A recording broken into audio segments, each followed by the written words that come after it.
আজকে বানিয়ে নিচ্ছি চিলি চিকেন। আমার মেয়েরা চিকেন খেতে ভীষণ পছন্দ করে। চিকেনের যে কোনো আইটেম দাও ওরা খুব খুশি হয়ে যায়। তো চিলি চিকেন প্রায়ই হয়, খুব সাধারণ ওয়েতেই আমি করি। আমি খুব একটা মশলা রান্নায় ইউজ করি না, কারণ বাড়ির সবাই খাবে, তাদের স্বাস্থ্যের দিকেও তো নজর রাখতে হবে। তো চিকেনটাকে যেরকম আমরা সবাই করি, একটু পেঁয়াজ বাটা, আদা বাটা, লঙ্কা বাটা, গোলমরিচের গুঁড়ো, কর্নফ্লাওয়ার আর ডিম দিয়ে ম্যারিনেট করে রেখেছিলাম। 3-4 ঘন্টা মতো করে রেখে অন্য কাজবাজ সেরে নিচ্ছিলাম। ম্যারিনেটটা যদি সুন্দর হয় না, তাহলে চিকেনটা খুব সফট হয় খেতে। আর কর্নফ্লাওয়ার আর একটু অ্যারারুটও দেওয়া যেতে পারে, তাহলে খুব ক্রিস্পি হয়। তারপর পিসগুলোকে একটু ভেজে নিচ্ছি, কড়া করেই ফ্রাই করেছি। দেখো কি সুন্দর কালার এসছে। একটু লঙ্কার গুঁড়োও কিন্তু আমি দিয়েছি, তার জন্য কালারটা এত সুন্দর এসছে। তো চিকেন পকোড়াটা খেতে কিন্তু খুব ভালো, এটা পকোড়া হিসেবেও খাওয়া যেতে পারে। তারপর যা যা লাগে, এখানে পেঁয়াজ আর ক্যাপসিকাম আমি এখানে ডায়মন্ড শেপে কেটে রেখেছিলাম। একটু কাঁচা লঙ্কা দেবো, কাঁচা লঙ্কার ফ্লেভারটা তো খুব সুন্দর হয়। একটু রসুন কুচিও দেওয়া যেতে পারে, আমি এখানে অ্যাড করিনি, কারণ আমি এখানে গার্লিক পাউডার ইউজ করে দেবো। তাহলেই মোটামুটি টেস্ট খুব সুন্দর আসবে, টেক্সচারটাও খুব ভালো আসে এতে। একটু নুন দিয়ে দিচ্ছি, নুনটা আন্দাজ মতো দিতে হবে। নুন বেশি হয়ে গেলে কিন্তু খাবার একদম গেল, তখন কিন্তু আর কাউকে দেওয়া যাবে না, তাই স্বাদ মতো দিতে হবে।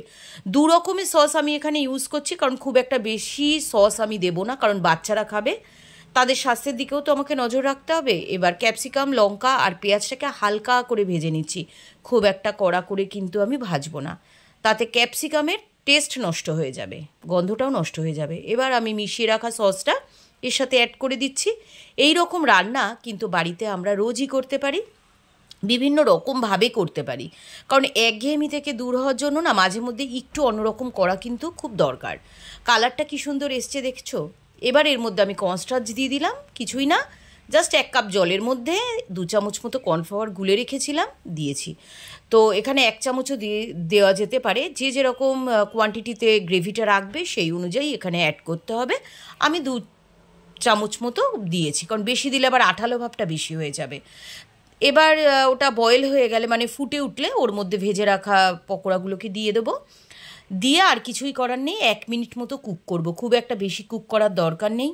রান্নাটা কিন্তু আমার প্রায় কমপ্লিট হয়েই গেছে। চিলি চিকেনে কিন্তু আরও অনেক কিছু ইনগ্রিডিয়েন্টস লাগে, তো আমি বেশি কিছু দিইনি, কারণ আমি খুব সাদামাটাভাবে ঘরে যা যা ছিল তাই দিয়ে করেছি। আর টেক্সচারটা কত সুন্দর এসেছে দেখো। এবার নাবানোর আগে আমি এখানে একটু গোলমরিচের গুঁড়ো অ্যাড করে দিলাম। গোলমরিচ যদি বাড়িতে এনে একটু সটে করে তারপর গুঁড়ো করে রাখা যায় না, সেটা টেস্ট কিন্তু খুব সুন্দর হয়, আর ওটা থেকে যে ফ্লেভারটা আসে সেটা কিন্তু মারাত্মক সুন্দর হয়। তো রান্নাটা আমার কমপ্লিট হয়ে গেছে, আমি এবার গরম গরম সার্ভ করে দেবো। কালারটা কি সুন্দর এসছে তোমরা দেখো। রান্নার টেস্ট সুন্দর হওয়ার পাশাপাশি রঙটাও কিন্তু সুন্দর হতে হয়। ভালো লাগলে কমেন্ট করে জানিও।